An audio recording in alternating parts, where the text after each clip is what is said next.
Hi friends, எல்லோரும் எப்படி இருக்கீங்க? நல்லா இருக்கீங்களா? நாங்கள் நல்லாயிருக்கோம். இன்றைக்கி நான் உங்களோட "என்னுள் நீ உன்னுள் நான்" அப்படின்ற லவ் நாவல். இது என்னோடய சொந்த முயற்சியில் நான் எழுதுனது. பிடிச்சிருந்தால் லைக் பண்ணுங்கள் ஃப்ரெண்ட்ஸ். வேறு எதுனா இதில் சேஞ்சஸ் இருந்தாலும் சொல்லுங்கள், நம்ம மாற்றிக்கலாம். இது ரியலாக ஒரு ஒரு ஜோடியோட லைஃப்பில் வந்து நடந்த கதை. அதை நான் உங்களோட "என்னுள் நீ உன்னுள் நான்" அப்படின்ற நாவல் மூலமாக உங்கள் மூலமாக தெரியப்படுத்துகிறேன். அது ஒரு அழகிய கிராமம் ஃப்ரெண்ட்ஸ். அந்த ஊரில் தான் கார்த்திக், மாதவி அப்படின்ற 2 பேர் வந்து வாழ்ந்துட்டு வராங்க. அவங்க 2 பேருக்கும் வந்து ஊரார்கள் எல்லாம் சேர்ந்து வீட்டில் உள்ளவங்க எல்லாம் பேசி கல்யாணம் பண்ணி வைக்கிறாங்க. இதில் வந்து மாப்பிள்ளைக்கோ இல்லை மணப்பெண்ணுக்கோ வந்து விருப்பம் கிடையாது. ஆனால் 2 பேரும் வந்து கட்டாயப்படுத்தி அவங்கள வந்து கல்யாணம் பண்ணி வைக்கிறாங்க. இவங்களால வேறு எதுவும் பண்ண முடியாத சூழ்நிலையில் இவங்க 2 பேருமே வந்து இந்த கல்யாண வாழ்க்கைக்குள்ளே வந்து வந்துடுறாங்க.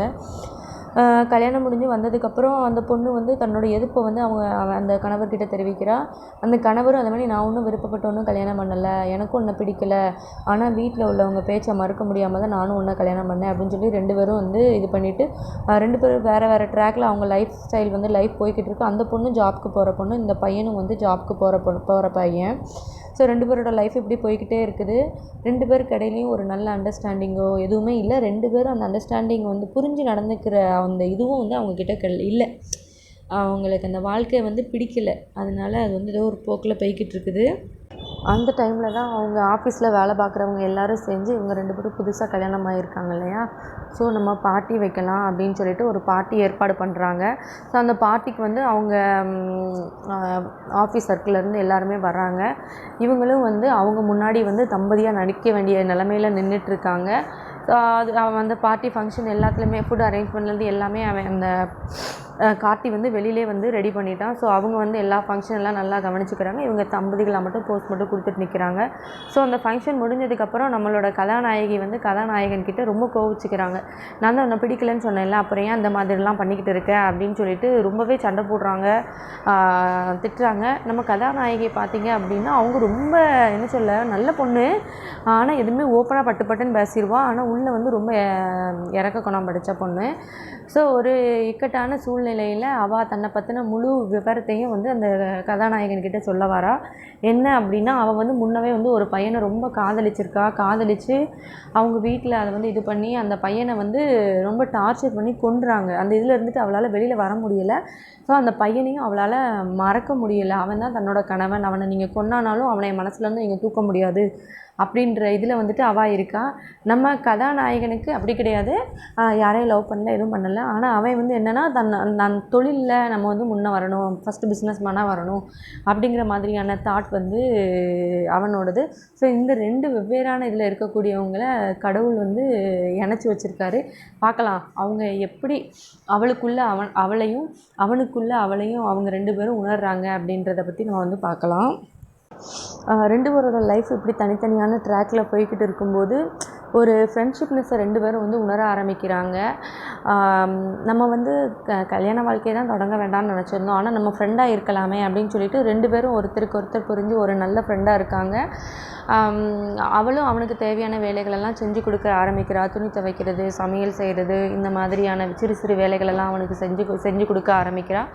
அந்த டைமில் வந்து என்ன ஆகுது அப்படின்னு சொல்லி பார்த்தீங்க அப்படின்னா, நம்ம கதாநாயகன் ஒரு நாள் வந்து குடிச்சிட்டு கீழே விழுந்து வந்துடுறாரு. ஸோ கீழே விழுந்து வந்தோடனே அதை பார்த்தோன்னே இவங்க வந்து பதறிட்டு பக்கத்தில் போயிட்டு என்ன ஆச்சு என்ன ஏது அப்படின்னு சொல்லிட்டு நம்ம கதாநாயகி கேட்க, கதாநாயகனும் ஒன்றும் இல்லை அப்படின்னு தன் மனசில் இருக்கிற கஷ்டத்தை எல்லாத்தையும் கொட்டி தீர்த்துடுறான் அவகிட்ட. அவளுக்கு அப்போந்தான் வந்து ஒரு கில்ட்டியே வருது. தன்னோட சுயநலத்துக்காக இன்னொருத்தரோட வாழ்க்கையை நம்ம வந்து வீணாக்குறோமே, இது தப்போ அப்படின்ற ஒரு இது வந்து அவன் மனசில் வந்து தோன்ற ஆரம்பிக்குது. அவள் நல்லா கவனிச்சுக்கிறா கதாநாயகன். ஆனால் கதாநாயகனால் அதை வந்து ஏற்றுக்க முடியல. என்னதான் இருந்தாலும் நீயும் நானும் ஒரு ஃப்ரெண்ட்ஸ் தானே, ஒரு எல்லைக்கு மேலே நம்ம 2 பேரும் நெருங்கி பழகுறது உனக்கும் நல்லது கிடையாது, எனக்கும் நல்லது கிடையாது அப்படின்னு சொல்லிட்டு நம்ம கதாநாயகன் வந்து அப்போஸ் பண்ணுறாரு. இல்லை பரவாயில்ல, நான் உங்களுக்கு ஹெல்ப் பண்ணுறேன் அப்படின்னு சொல்லி எல்லாம் பண்ணுறாங்க. இப்போ நீ ஹெல்ப் பண்ணுவ, அப்புறம் இதை மாதிரி ஹெல்ப் வந்து எனக்கு யார் பண்ணுவாங்க அப்படின்ட்டே நம்ம கதாநாயகன் வந்து அதை வந்து மறுக்கிறாரு. பரவாயில்லன்னு அவங்க வந்து நல்லா கவனிக்கிறாங்க.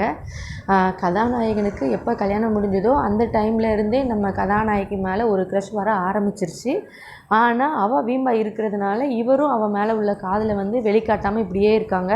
இப்படியே போய்கிட்டே இருக்குது. நம்ம கதாநாயகி வந்து ஒரு இன்னசென்ட்ங்க, ஒரு சின்ன பிள்ளை மாதிரி, மெச்சூர்ட் ஆகாத பிள்ளைன்னு சொல்லுவாங்கள்ல, அந்த மாதிரி எதை பார்த்தானாலும் ஒரு பயம்.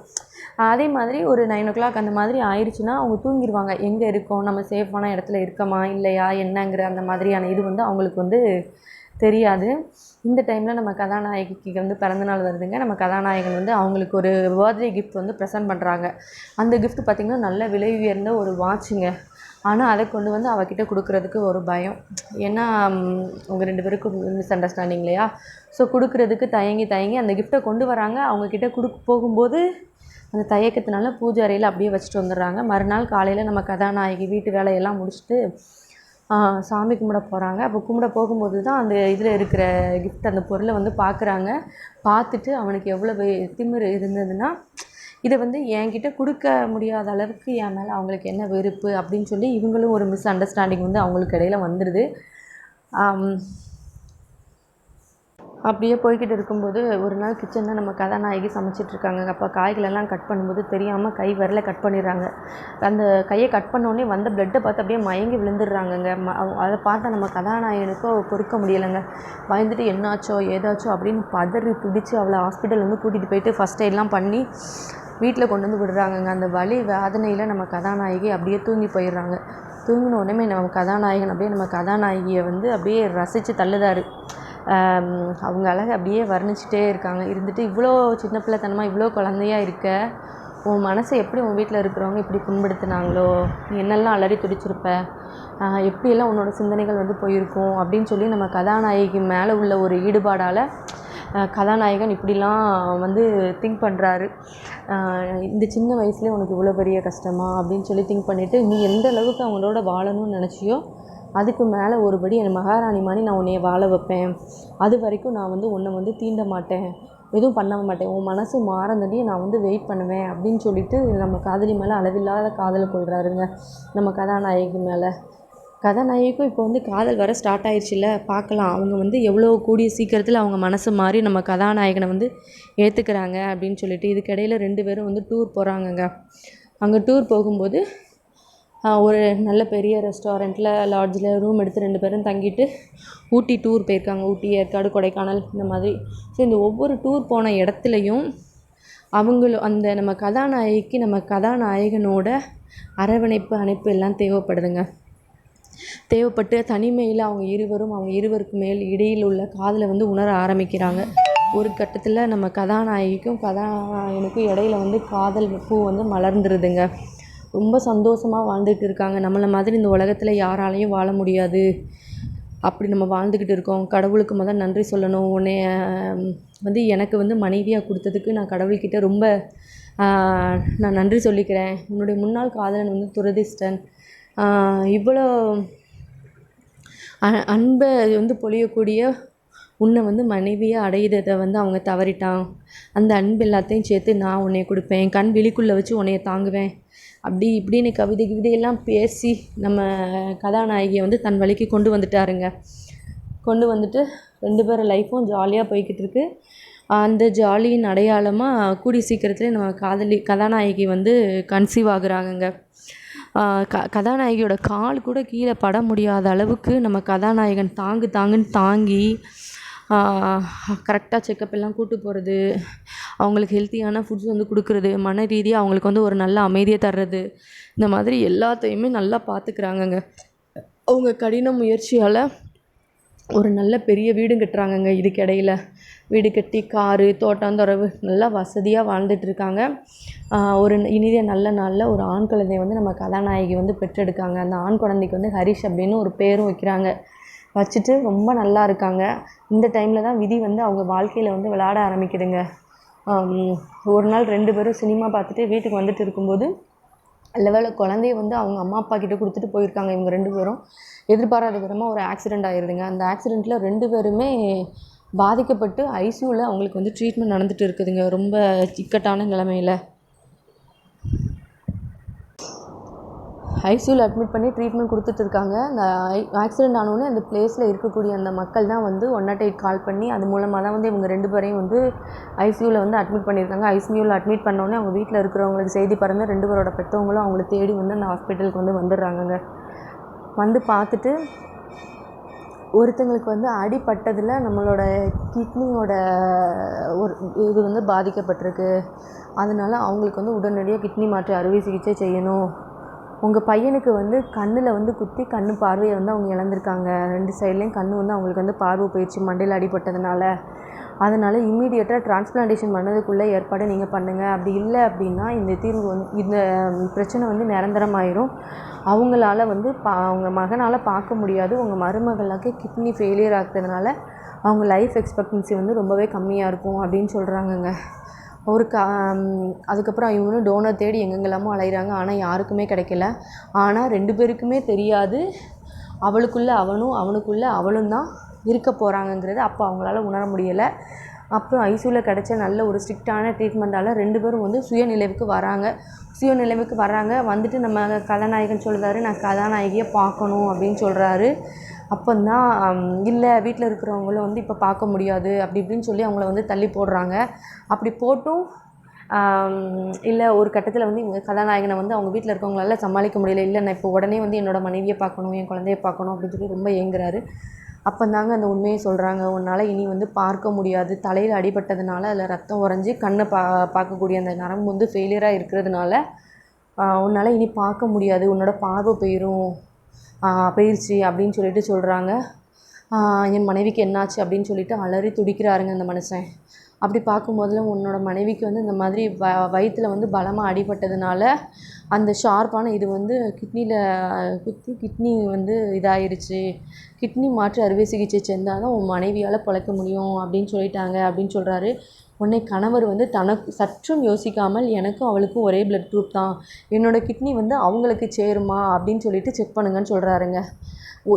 சிறிது கூட யோசிக்கலை. தன்னிடருந்து ஒரு கிட்னி அங்கே கொடுத்துட்டா தன்னோட லைஃப்க்கு எதுனா ஆகுமோ என்னமோ அப்படிங்கிறத கூட அவர் திங்க் பண்ணாமல் என் உயிரே என் மனைவி தான், என் மனைவிக்காக நான் கிட்னியை தானம் கொடுக்க மாட்டேனா, என்னோடய கிட்னியை வந்து என் மனைவிக்கு தானம் கொடுங்க அப்படின்னு சொல்லிடுறாங்க. இங்கே ஒரு பக்கம் இது நடந்துகிட்டு இருக்குது. அந்த சைடு நம்ம கதாநாயகியோ என்ன சொல்லிகிட்டு இருக்காங்க அப்படின்னா, நான் வந்து என் கணவரை பார்க்கணும், என் குழந்தைய பார்க்கணும், என்னை கூட்டிகிட்டு போங்க அப்படின்னு அவங்க ஒரு குழந்தை மாதிரி நம்ம ஆல்ரெடி சொன்னோம் இல்லையா, அழுது ஆர்ப்பாட்டம் பண்ணி இது பண்ணுறாங்க. அப்போ வீட்டில் அவங்களாலே மறைக்க முடியல. இந்த மாதிரி உன் கணவனுக்கு வந்து பார்வை இழப்பாயிருச்சுமா, அவரால் பார்க்க முடியாது, உனக்கு வந்து இந்த மாதிரி கிட்னி போயிடுச்சு, கிட்னி டிரான்ஸ்பிளான்டேஷன் கிடைக்க ஏற்பாடு பண்ணணும், ஆள் வந்து கிடைக்கல, உன் கணவருக்கு இப்போ தான் சுயநினைவு வந்தது, உன் கணவர் வந்து உனக்கு தரேன்னு சொல்லியிருக்காருமா அப்படின்னு சொல்லிட்டு அவங்க பெற்றவங்களும் அவங்கக்கிட்ட சொல்கிறாங்க.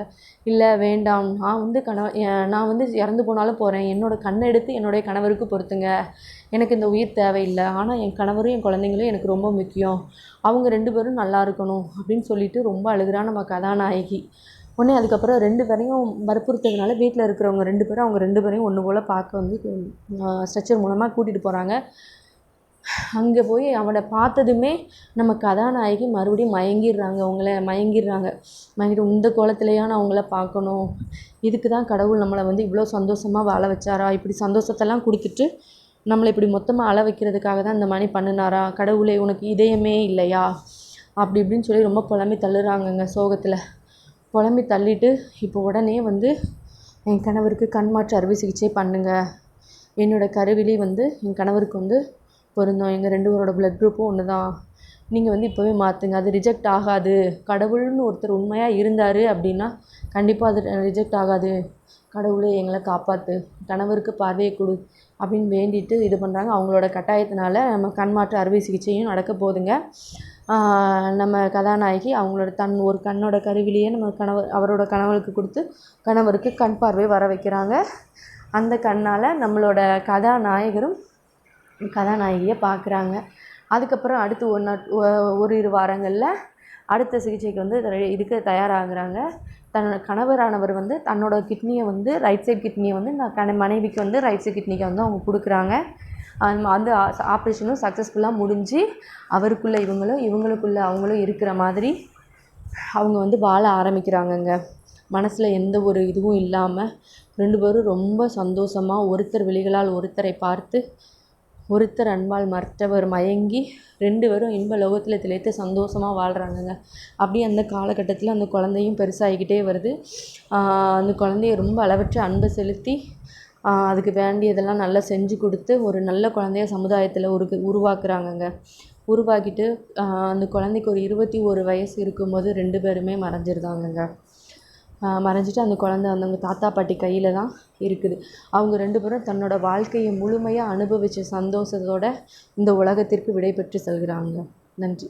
கதை பிடிச்சிருந்தால் ஷேர் பண்ணுங்கள், லைக் பண்ணுங்கள், சப்ஸ்கிரைப் பண்ணுங்கள். Thank you friends.